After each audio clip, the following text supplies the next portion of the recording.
Hello বন্ধুরা, welcome to my channel. মে মাস শেষ হতে চলেছে। জুন মাসের শুরু থেকে বেশ কিছু নতুন নিয়ম চালু হতে চলেছে। সেগুলো জানাতেই এই ভিডিওটা আপনাদের সামনে এনেছি।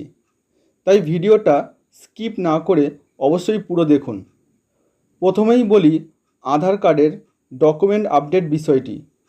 এটি অত্যন্ত জরুরি একটি কাজ, কারণ যে সমস্ত ব্যক্তির আধার কার্ড 10 বছর আগে তৈরি হয়েছিল তাদের ক্ষেত্রে এই ডকুমেন্ট আপডেট খুবই গুরুত্বপূর্ণ একটি কাজ। এটি না করলে পরে খুবই সমস্যা হতে পারে। এই আপডেটের বর্তমান সময়সীমা 14ই জুন। তাই অবশ্যই এই তারিখের মধ্যে যে সমস্ত ব্যক্তির এই আপডেট করা নেই তারা অবশ্যই করে নিন। এই ব্যাপারে ডিটেল ভিডিও আমার চ্যানেলে দেওয়া আছে, আপনারা ফলো করুন। দ্বিতীয়ত এবং অত্যন্ত গুরুত্বপূর্ণ আপডেটটি হলো ড্রাইভিং লাইসেন্স সম্বন্ধে। ড্রাইভিং লাইসেন্স পাওয়ার ক্ষেত্রে সম্পূর্ণ নতুন কিছু নিয়ম চালু করেছে পরিবহন মন্ত্রক। 1 জুন থেকে কেউ যদি ড্রাইভিং লাইসেন্স পেতে চান তাহলে তিনি বেসরকারি কোনো টেস্ট সেন্টার থেকে পরীক্ষা দিয়ে এই লাইসেন্স নিতে পারবেন।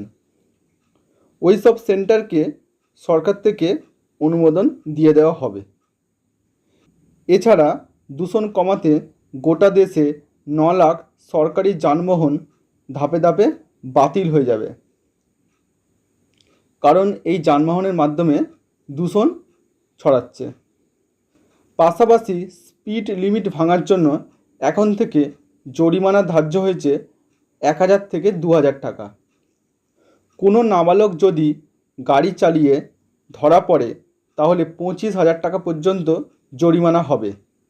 সেই সঙ্গে 25 বছর বয়স পর্যন্ত সে কোনো ড্রাইভিং লাইসেন্স পাবে না এবং গাড়ির মালিকের রেজিস্ট্রেশনও বাতিল হয়ে যাবে।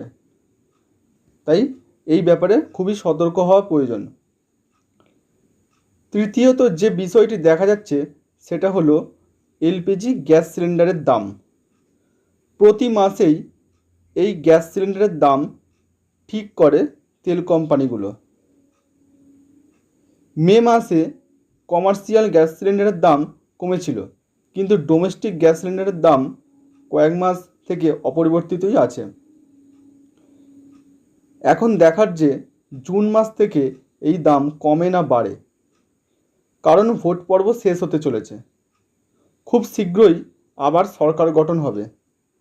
তাই জুন মাস থেকে জনগণের আশা আকাঙ্ক্ষা, চাওয়া পাওয়া, প্রত্যাশা কতটা পূরণ হয় তা দেখার। আজ এই পর্যন্তই। আবার আসবো পরবর্তী ভিডিও নিয়ে। নমস্কার।